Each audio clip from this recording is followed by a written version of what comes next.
She's also indicated she's going to leave 15 minutes at the end for questions, so be thinking of something you might want to ask. And please help us welcome Sarah Nerad.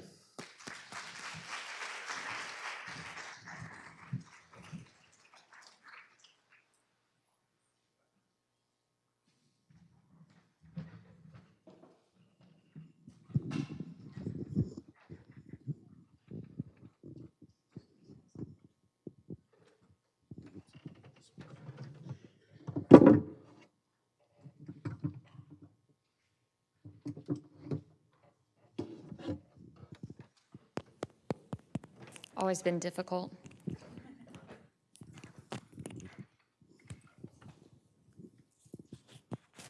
Can y'all hear me okay? Even in the back? Okay. I get kind of fired up about this topic anyway, so if I'm getting a little too loud, just signal to me. So my name is Sarah Nerad. I work for Alkermes. I'm the Associate Director of Community Relations, so I'm in charge of all of Ohio. I'm a terrible alumna of Ohio State. I asked my table back there, like, if Iowa State's in the Big Ten. So I hope that I can be a friend here and not a rival, because there aren't any rivals in recovery. We all need to be working together on this, most certainly. So I think the most important thing you need to know about me is that I'm a young woman in long-term recovery, which for me means that I've not used drugs or alcohol since August 16th of 2007.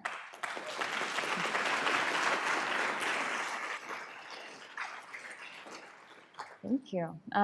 So youth recovery is one of my passions, because that was my story. That was my experience, and I'll share a little bit of that with you.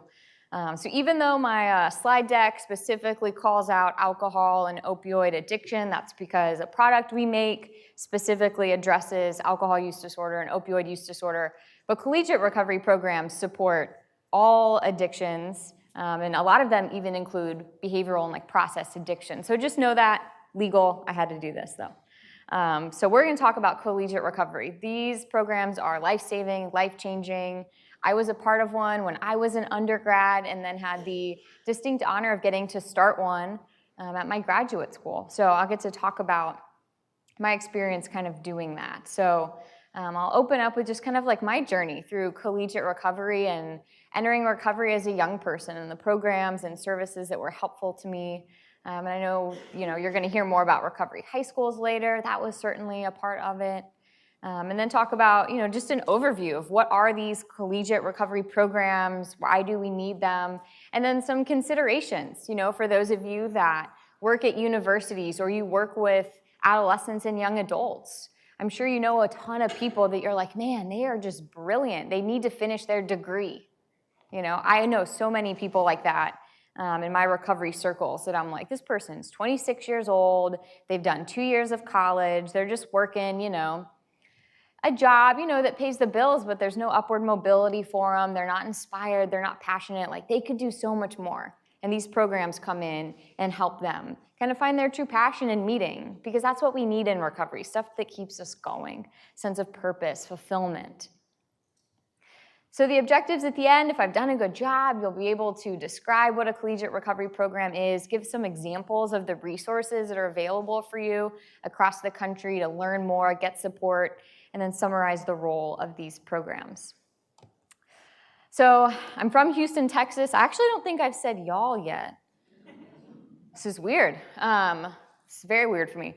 Normally I drop one within the first 5 seconds. But so I'm from Houston, Texas, grew up in, regular family. Parents were public school teachers, which was terrible because they were home all of winter break, summer break, spring break, way to ruin my cool and my partying. They were just always there.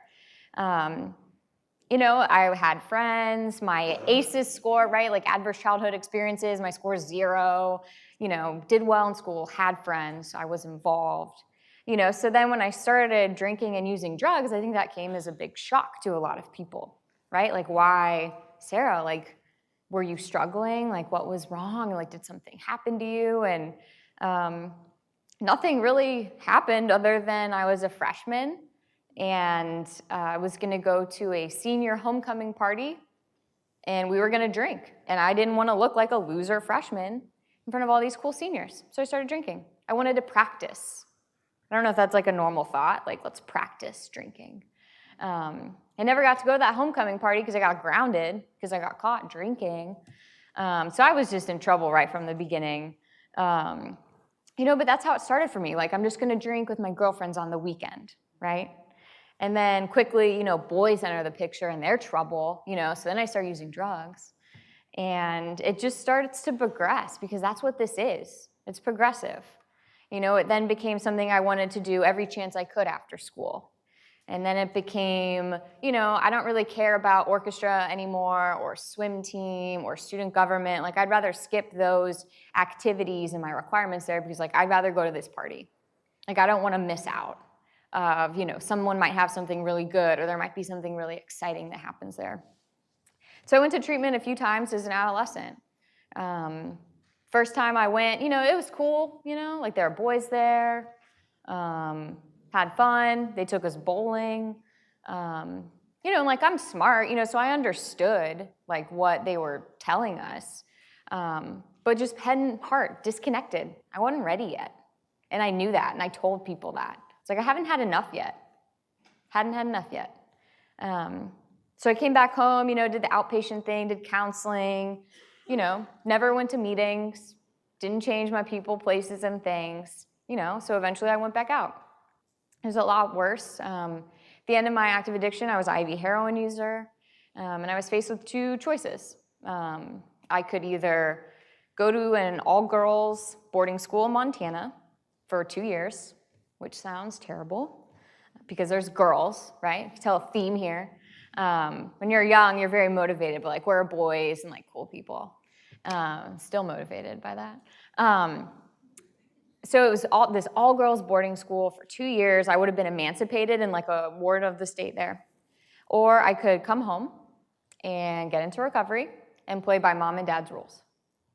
And I chose to come home, not because I was interested in recovery, but because that sounded better than being gone for 2 years. And my plan was I'm going to come home, I'm going to play along with everyone, and we're just going to fool them, right, into thinking okay, I'm doing what you want me to do. And then eventually, maybe my sister will be the bad kid. Then the attention will be on her, and then I can go back to doing what I want. But what happens with recovery is that by going through the motions of recovery, it works on you. My heart softened. I saw myself in my recovery meetings. I saw myself among all these other young people and older people. I could relate to them and their stories, and I wanted it for me. Thank God there wasn't a lot of social media back then. This is one of the only pictures I have. I maybe have a few weeks here, just angst. Good grief.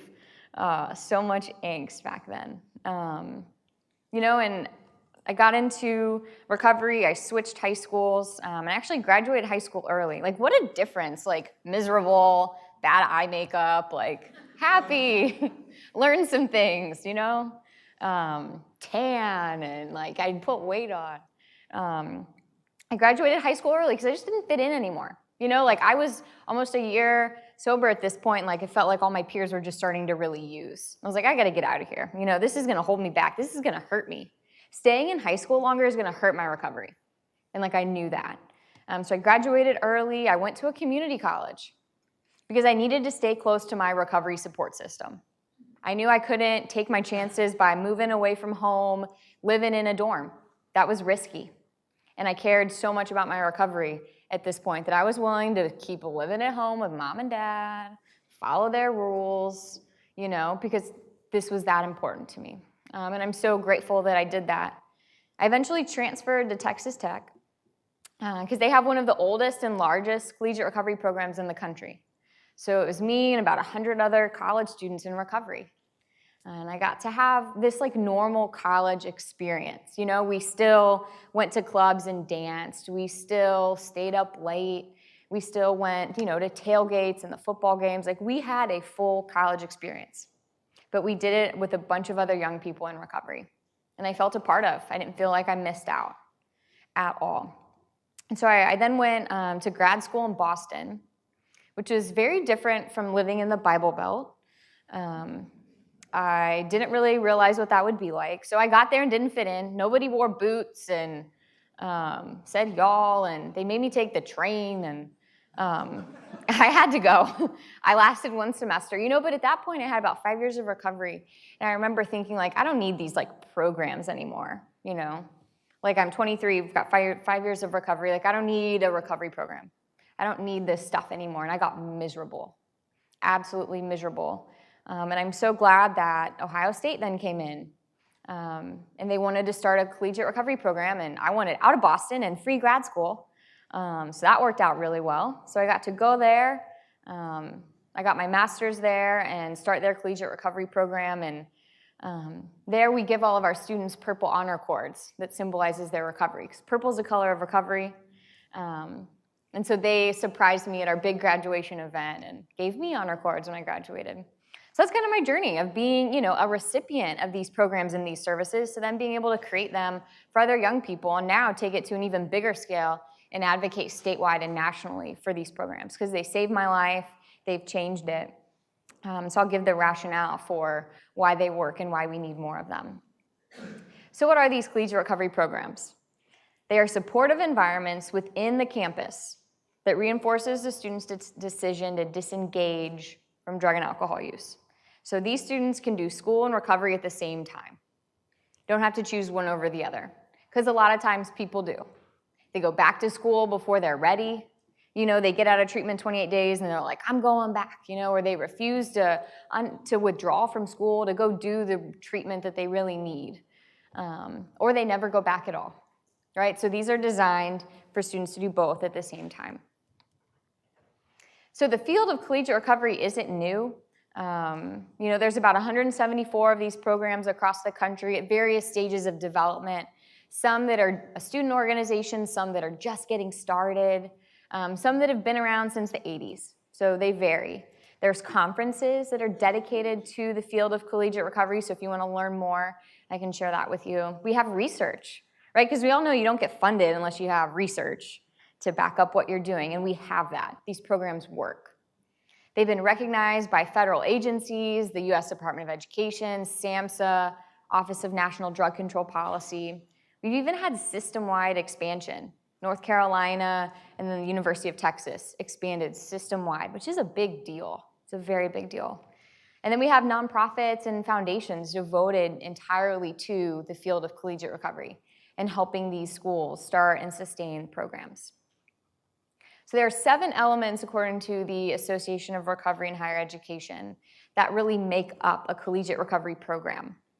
And some of these are a lot harder to get than others. Ideally, your program would have a dedicated staff person at the university.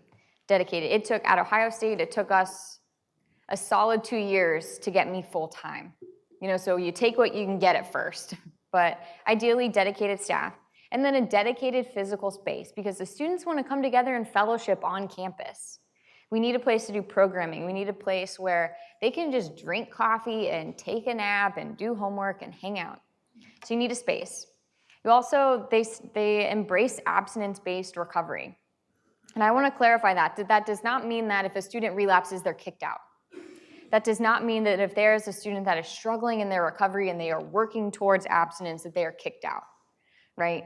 But these programs are specific for students in recovery or striving towards recovery from a substance use disorder. So they typically don't allow the students that are trying to, not use cocaine anymore and just drink, right? So they're not harm reduction-based programs, but they do work with folks that are working towards abstinence and getting to that place.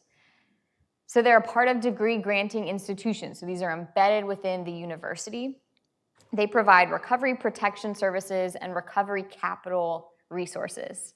So that's what they do. They help build up these students' recovery capital in a way that they can then take that with them wherever they go next. They're a community of students, right? Because in college, when you're a young adult, you want to have a peer group. You want to be included. You want to be a part of. And it's hard to do that when you're in recovery on a college campus, no matter if you're a traditional age student or you're a non-traditional student that's coming back to school, their late 20s, early 30s. We need a sense of belonging and community. And then they tend to be at nonprofit entities. So obviously some of these easier to do and get than others, but start where you can. So there's some different terminology in the field that I'll just clarify. So like at Ohio State, we called our program a collegiate recovery community, right? Because when you're like a cool college student, you don't want to be in a program. Like we've been in enough programs. Like can't even tell you how many programs I've been in, right? But like I want to be in a community. So it is the collegiate recovery community, which is a program that, you get the picture. So we liked community, but other schools use program, but typically the program, right, that's the staff, the budget, the infrastructure, and then the communities, the peers that make up that. But these can be used interchangeably. So if you're referring a student to a school, if you're talking to another school to do some benchmarking, just ask them, are you more of a program? Are you more of a student organization? Because there are a lot of student organizations that call it a program. So just clarify, just ask. And then transforming youth recovery uses a lot of this like program and effort. So programs are those that are established efforts, something that's getting started. So if you go read about collegiate recovery, you'll see these used a lot interchangeably. And it can sometimes get kind of confusing. So I like to clarify. Here's a map of all the programs. We've got red states, blue states, big states, little states. We've got for-profit, like private schools. We've got large land-grant institutions, community colleges, you name it. These are everywhere except in Iowa and in like a few other states. But we have work to do. That's what that means. We've got work to do. So this is my charge for all y'all. We're going to come out of here with like a plan. We're going to pick a few schools and we're going to go after them. But because you've got them surrounding you, so it can be done in this part of the country. It absolutely can be done. So the first one was at Brown University, 1977. That's an Ivy League school, so I don't want to hear any of that like, oh, we're an elite school. We don't have this here. This is everywhere. This is everywhere. Brown was the first. We had Rutgers, 1983. And they're like very much housing-based. They really set the model for that. Texas Tech, 1986. Augsburg College, 1997. So for a long time, it was just like those like few programs. And then in 2005, the SAMHSA, the Substance Abuse Mental Health Services Administration, gave Texas Tech a really large grant to write a curriculum and help replicate their model at schools across the country. So then we saw, 20 or 30 or so programs pop up as a result of that. And you can actually find their replication curriculum online. It's free. And then in 2013, Transforming Youth Recovery popped on the scene, and they're still giving away seed grants. So I see people starting to write. So if you want money, Transforming Youth Recovery. They're still, I believe, giving away some just to start these programs. And so I think Transforming Youth Recovery seeded probably about 150. They've given away a ton of these grants. So it's kind of the timeline and the growth, but it's definitely been within the past 5 years. This has really taken off, and we've seen huge growth in the number of programs. So staffing is hard. This was a survey of 91 programs. Obviously, these numbers don't equal 91, so some schools have multiple staff. But you can see, by and large, most schools have part-time staff and volunteers. So it's really hard to get the school to pony up money and dedicate a staff person to a program that tends to be smaller as compared to other support services on campus. But it can be done, and it needs to be done. With space, again, I talked about that was like a key element that was really critical for these programs. Only 28 of the 91 schools had their own dedicated space. Ohio State took us about 2 years as well to get a space. They're just now getting ready to, I believe, move and renovate something, but we had to fundraise for all of that. We fundraised for that whole program. Now the school pays for most of it. And then a lot of schools, are getting creative. They're sharing space. Hey, counseling center, do you not use your office after 5 p.m.? Can we have meetings in there? Or hey, the rec center, you've got this awesome pool, table, lounge area. Could we use that during designated times to just come and hang out? So get creative with what's already there, who you could partner with to access their space. But ideally, you'd have something that's dedicated. So these students know anytime throughout the day where they can go. At Ohio State, our students had 24/7 access to our lounge. They were not supposed to sleep in there, but every now and then there'd be someone. But it was theirs. I mean, they'd go up there, after the football games and just like hang out there. They'd be there on the weekends studying. That was their space. That was their home on campus.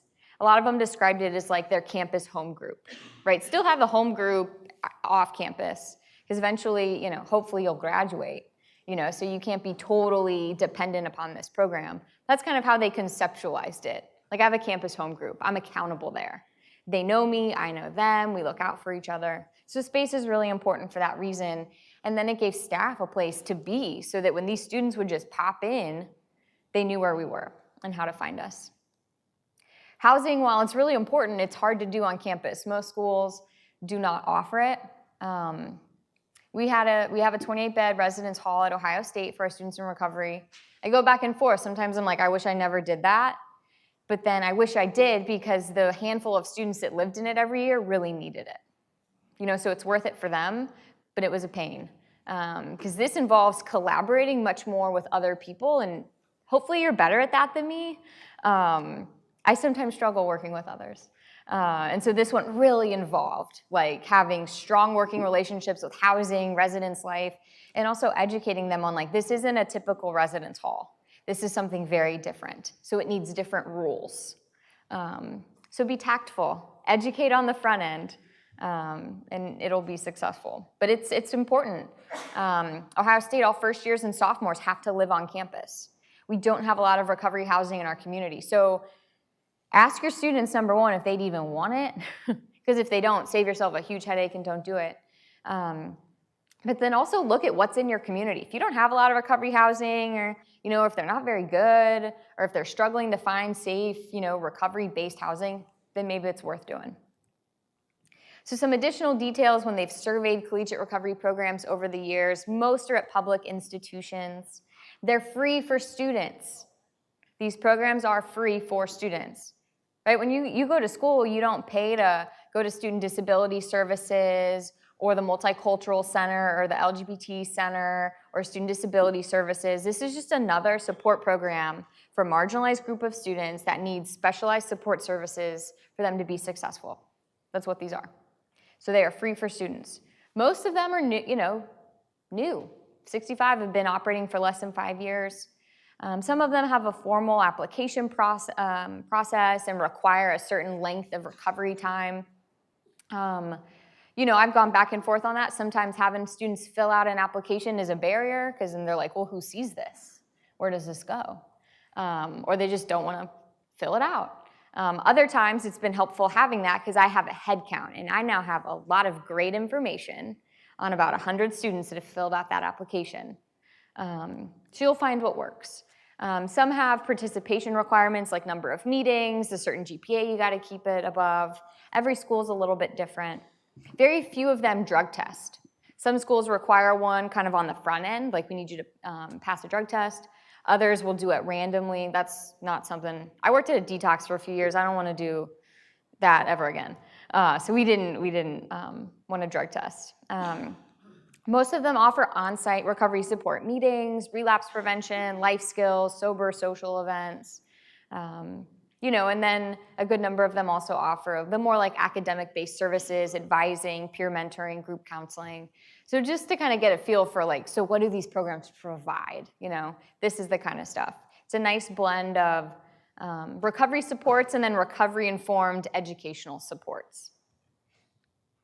So why do we need these programs, right?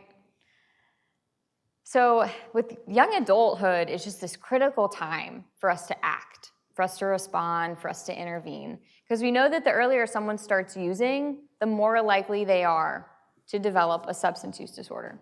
We know this. And this age group has the higher rates of substance use disorders than any other age group, right? If you Google like cultures with high rates of drinking, college students are one of them that pops up. This is just a critical age group.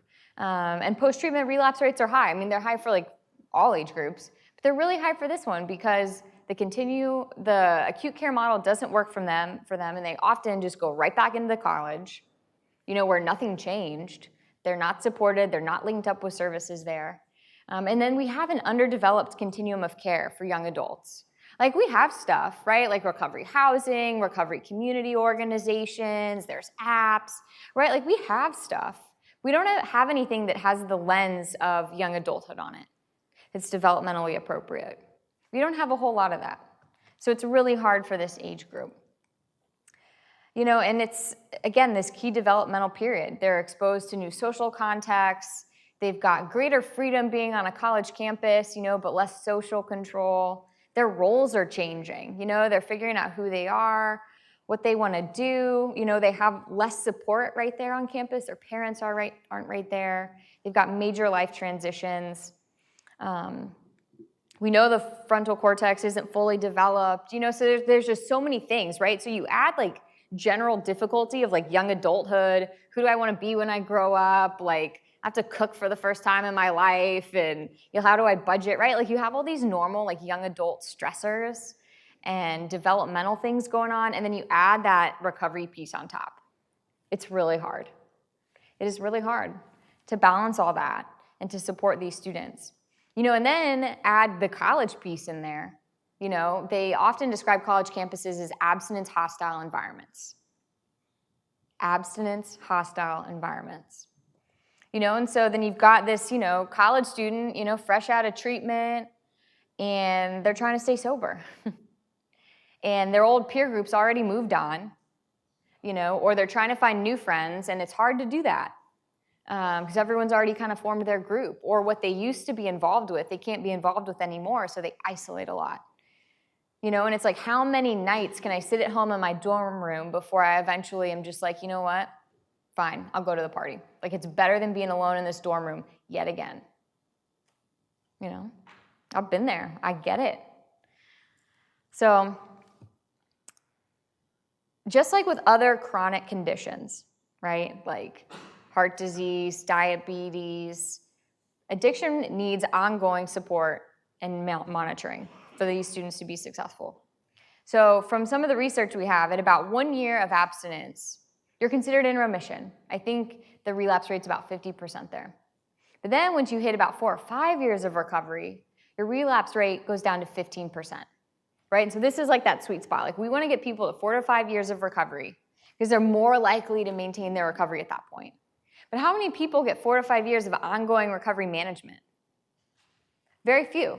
Unless you're in like a recovery high school and then a collegiate recovery program, you're probably not going to get that drug court, a professional monitoring organization. Those are really good examples where you get just ongoing support. But this is what works.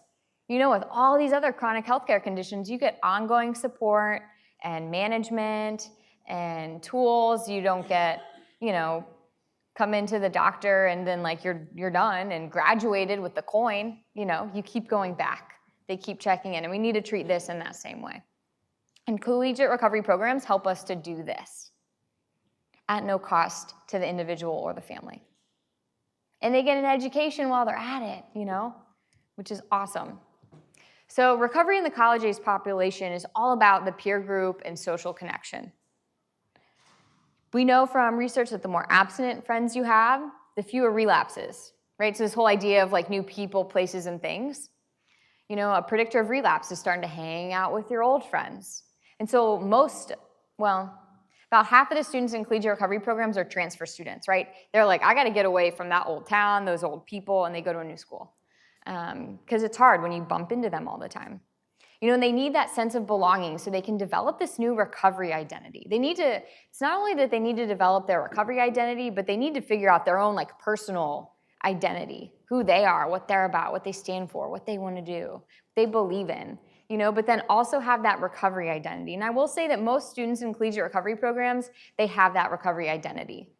There are other students on campus that we know of that are in recovery, but they don't really like own that recovery identity in the same way that these students do. And we know that social support is a fundamental element in successful and lasting recovery. That's why it's so important to like be in the middle of the boat, in a 12-step fellowship and like be a part of the fellowship, because this is what it's about. One person helping another, and this new group of friends. And collegiate recovery communities bring all this together really nicely. So kind of just like recapping all of that for these students, kind of the keys that they need is that identity development. And collegiate recovery programs do that in their small groups, their curriculum, their seminars. They weave this in, working on that identity development. The sense of belonging, the social support, the accountability, a totally new peer group, kind of getting away from the old friends. This is what works for young adults. And this is what they do in collegiate recovery programs. So there's a lot of barriers on campus for recovery and for these students, whether you're trying to enter and sustain your recovery while having not left to go to treatment, which there are students that do that. I don't know how. They just mid-semester one week are I gotta get sober. And they just show up at the CRC and they do it. Or you've got the students that leave to go to treatment and they come back with 28 days, or they're the student that has been gone for a couple years and is now coming back.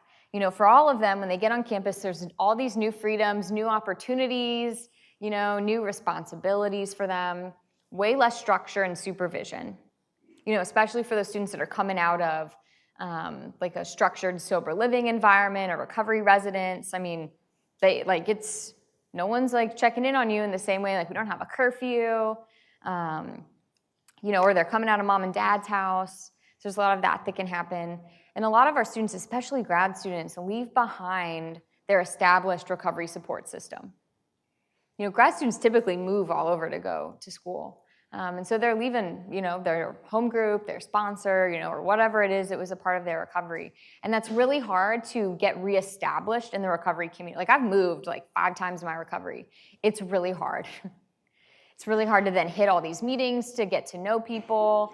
It's hard, because nobody knows you. So I could not go for months and who's holding me accountable here? Nobody knows me, and it takes a lot of time to get re-engaged in this community and meet all these new people. So it's hard to do that while also going to school. It's really time consuming and intensive. And again, they're just balancing normal college young adult stressors while also adding on that fact that they're in recovery, right? Something that's has for so many of us is life and death, and what do I prioritize? Going to meet with my professor because I need help on something, or going to my meeting?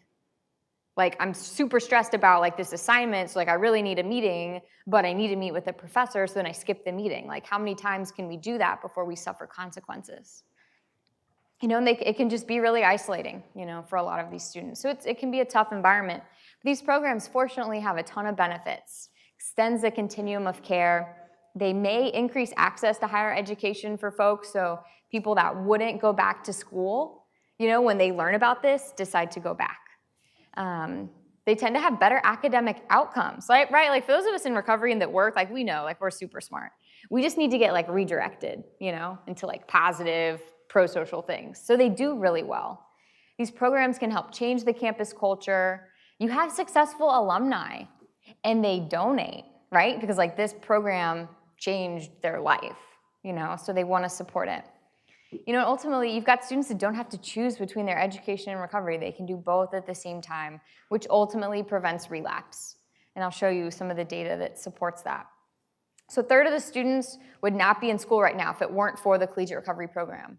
And so this all came from a survey from about 25 collegiate recovery programs, about 250 students. A third wouldn't be in school right now if it wasn't for that program. It's amazing to me, These students tend to have a very high addiction severity, high treatment utilization, and related consequences. This is a real deal bunch of students. They have lived, they have experienced consequences, they've burnt out, at a young age. A lot of involvement with the criminal justice system, they've experienced homelessness. They have a lot of co-occurring mental health disorders, right? Things we all know. But this just means that we need programs, right, that are staffed, that have the resources to respond to what these students are going to be going through. So the average age is about 26. That sometimes shocks people.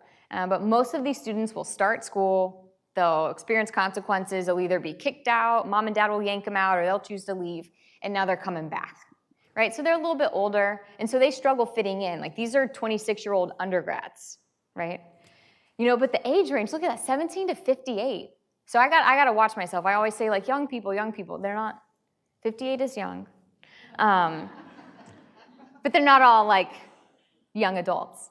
And so that gets tricky. Like, how do you provide programming for an age group of 17 to 58-year-olds, and be responsive to that? So it's always a new challenge. Most are over 23 years old. They have about 2.5 years of recovery. So these programs work. These students are maintaining their recovery. They're doing the deal. Like I said, about half transferred from another institution, and my favorite one, that relapse rate. Average relapse rate is 8%. These work. These are a good investment of resources. So whoever has the state youth treatment grant, these things work. They work. And these students do well in school, right? Because these are on a college campus after all. They have better academic outcomes, retention rate, graduation rate, average GPA, 3.22, which is phenomenal. So they're not only maintaining their recovery, but they're competitive academically, they're staying enrolled, and they're graduating. And this is your money slide. If you go talk to, administrators at a college and university, this is what you want to emphasize to them. This is a way to retain students and improve your overall retention rate and graduation rate, And it's a diversity and inclusion issue as well, but that's a whole nother presentation. Well, no, I did get a slide in here. I didn't know that legal approved this. So it's really important when we talk about collegiate recovery that we don't forget that not everyone has access to collegiate recovery programs. Not everyone has access to institutions of higher education. Collegiate recovery programs are pretty white and a lot of times pretty, high socioeconomic status. Higher ed in general really struggles with racial and ethnic disparities and having diversity in there and making sure they're equitable. We have huge gaps just in general in higher education with enrollment, degree attainment. But I think the sweet spot for this field is going to be in community colleges. They have about 46% of all college students. There are a ton of people going to community colleges. I did. And it's way cheaper, but again, that's another talk. They serve a much more diverse student body. But yet they have very limited recovery support services, typically. It's a different animal, right? Like they tend to be very heavily commuter campuses, so it is going to be different, but I would just encourage this group, don't forget your community colleges, because everyone should have access to recovery.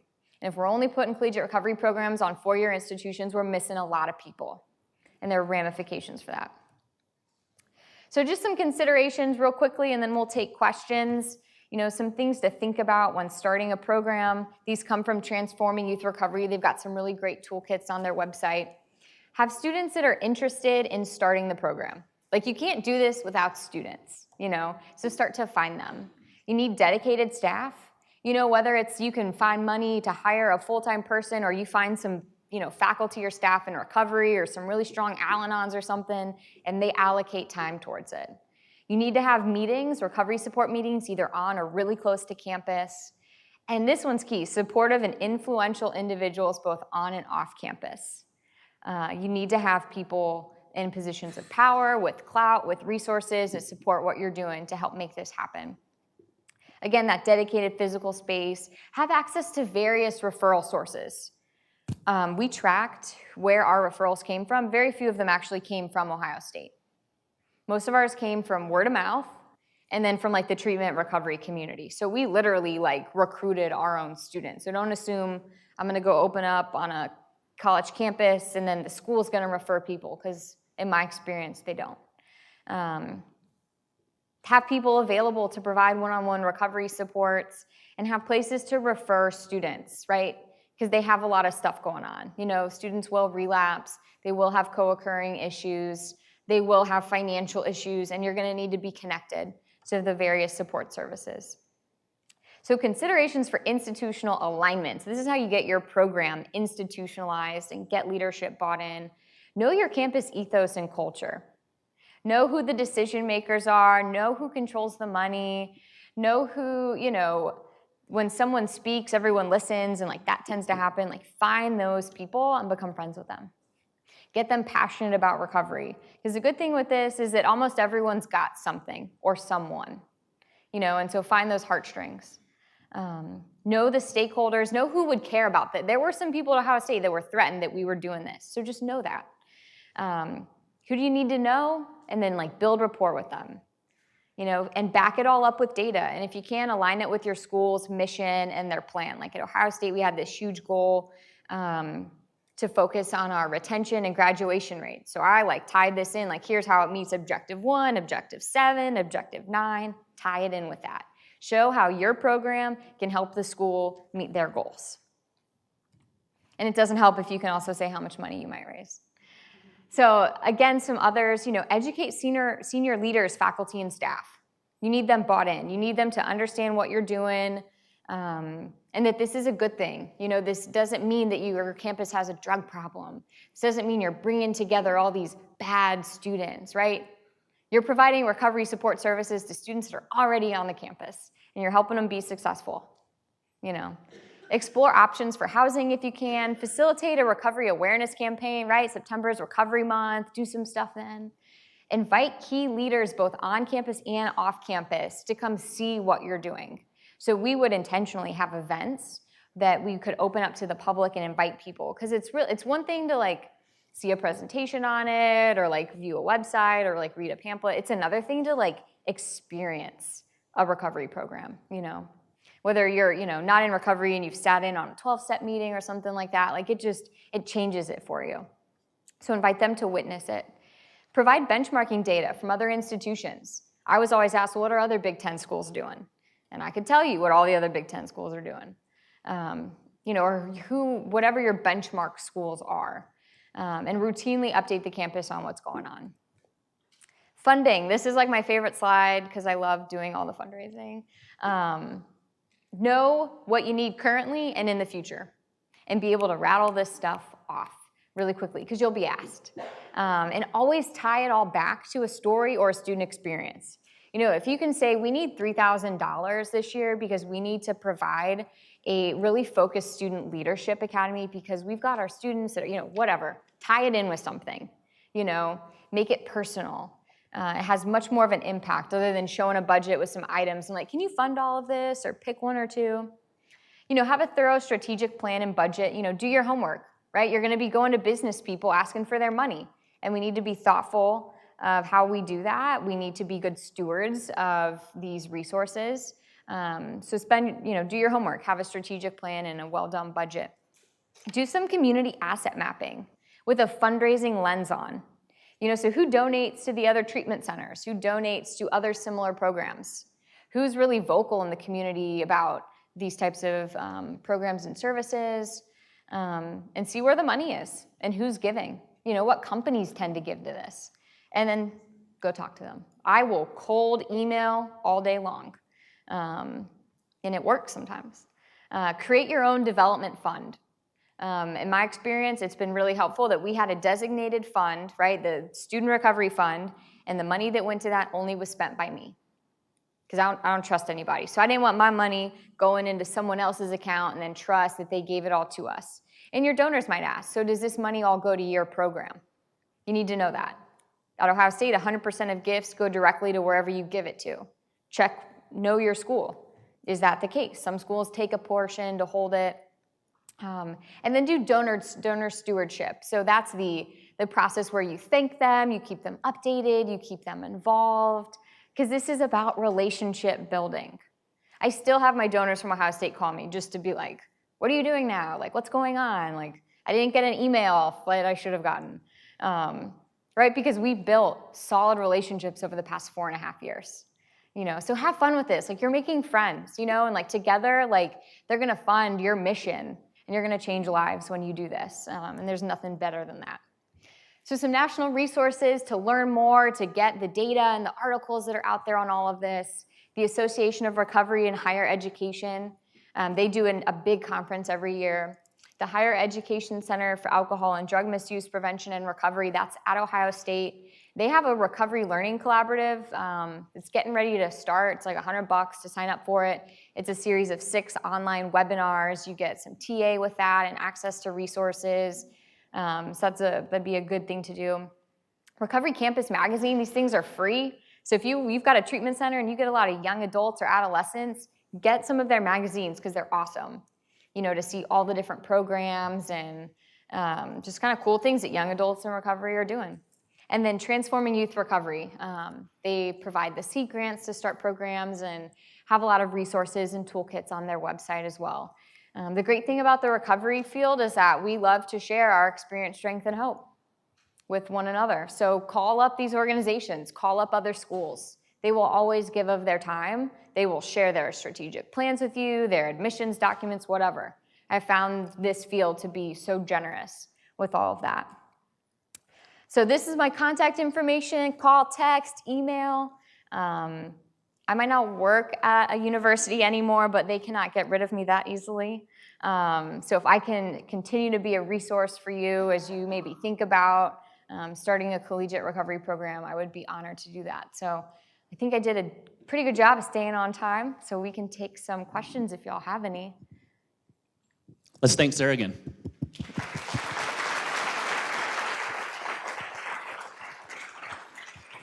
Who's got a question? So is CRP an evidence-based practice? It's a program that's like on NREP? Okay. So not yet, yeah. I know we've talked about trying to do that. There isn't a lot of money to research recovery support programs, so I think that's been the ongoing struggle. But we do have some NIDA-funded research and IAAA-funded stuff. So we do have data as far as like what's going on with the students and their outcomes, but it's not on the registry. But different things that programs use as far as their curriculum that they do with the students might be on the registry. So have other states been able to write this into their SYT grant? Yeah, different programs get like state dollars. Okay. Yeah. Okay, thank you. Yeah. Other questions?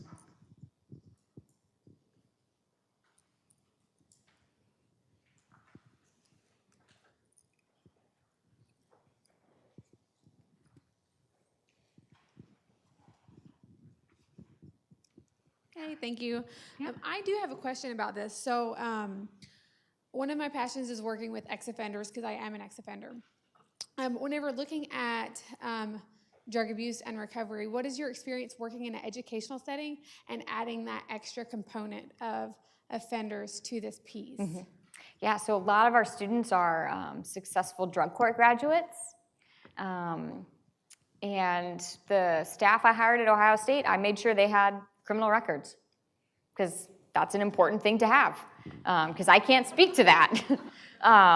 They have instant street cred with the students. And if we could hire staff that have a felony, then it helps us advocate for students when they try to get in. We've not had, I keep saying we, I don't work there anymore. We didn't have any issue when I was there with students that had felonies getting into the school. Because we help them. There's a separate process. Most schools have this, where if you have a criminal record, yeah.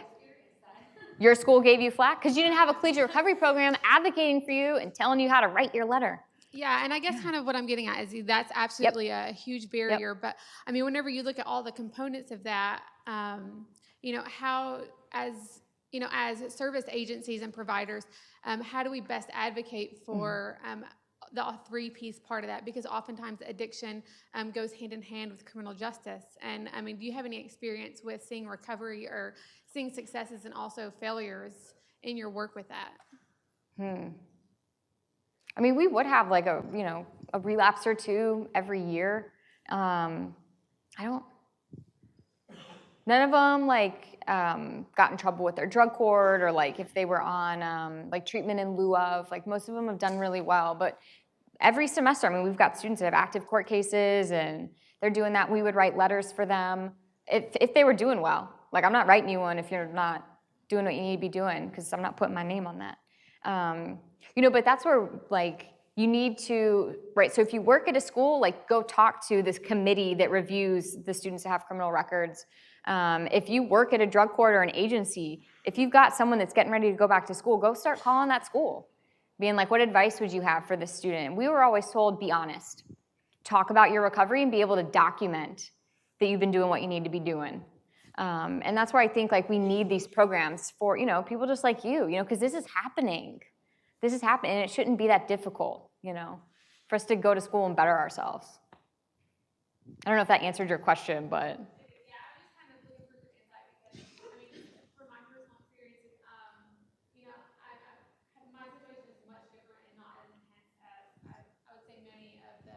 that you guys serve or even students. But I mean, I know even personal experiences just trying to get through college with, all the trauma, working towards successes, not relating to 12 steps, and then also adding an offender piece to it. I mean, sometimes it's very hard to, choose what's the most important step at that point for your own success, on top of like the societal view of really all of that. Yeah. So, yeah, thank you. Yeah, we could chat after. Yeah. Other questions?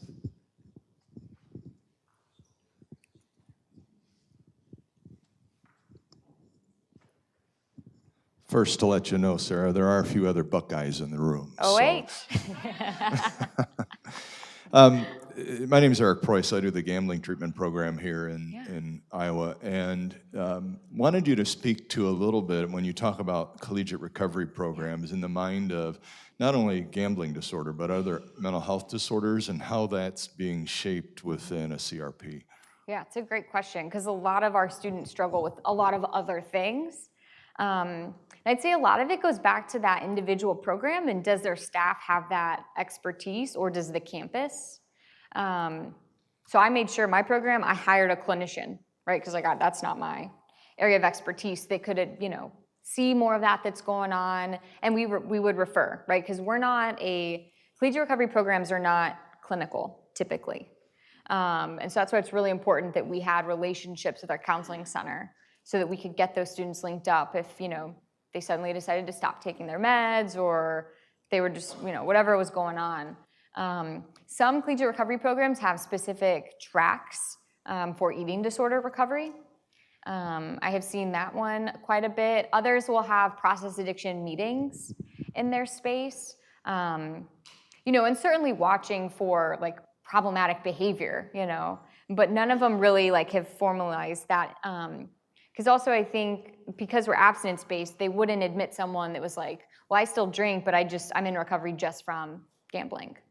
So that we're always balancing that as well. I know we did have a student, video game addiction, said he was also, had an alcohol use disorder, but didn't really, and he didn't do well, because we have computers in our space, and we couldn't monitor his computer in his dorm room, and we had a video game console. And we were upfront with him about this is what we can do, and here's where we don't have expertise. So I think each program differs in what they can and can't do.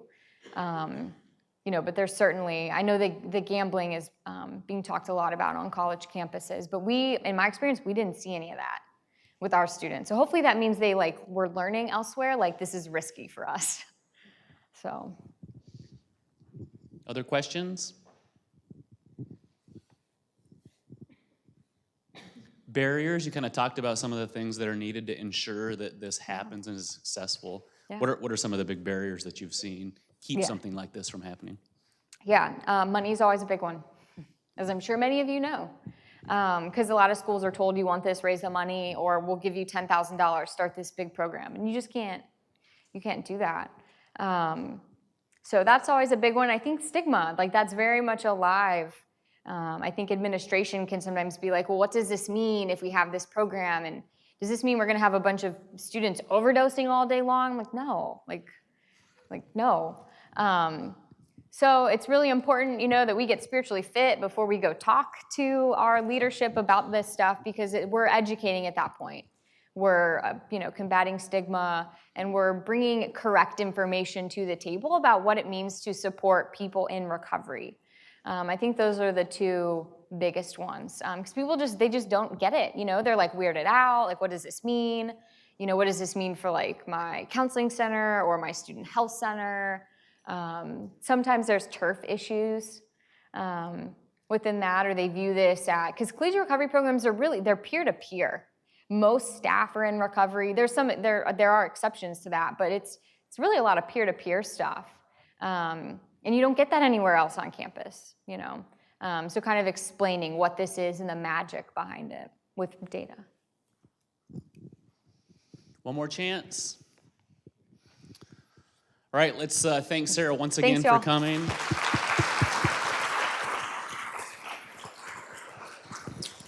Thanks for coming and sharing. Congratulations on your personal recovery.